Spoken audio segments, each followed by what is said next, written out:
တွေ့စုတစ်ခုပဲတယောက်တည်းဘဝမပျော်ပျော်နေတဲ့ပြီးအကြောင်းနဲ့စုနဲ့မပြေဝခဲ့ပေမဲ့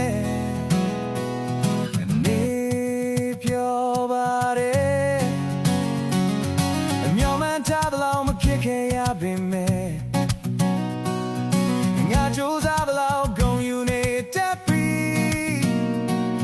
အခက်ခဲများလည်းရှိခဲ့တာပဲ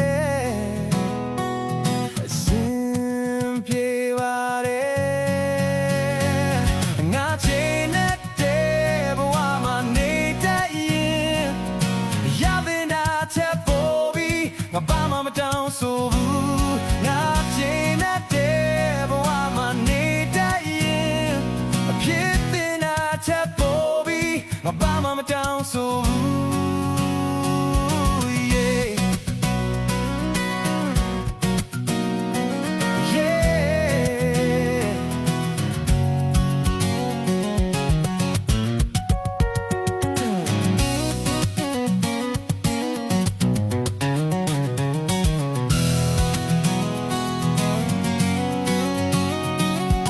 ရိုးသားခြင်းကငါအတွက်စုတစ်ခုပဲတယောက်တည်းဘဝမို့ပျော်ပျော်နေတတ်ပြီးဘတောင်းနဲ့စုလည်းမပြေဝခဲ့ပေမဲ့နေပျော်ပါတယ်မျှော်မှန်းထားသလောက်မဖြစ်ခဲ့ရပေမဲ့နာကြိုးစားသလောက်ဂုဏ်ယူနေတဲ့ပြီး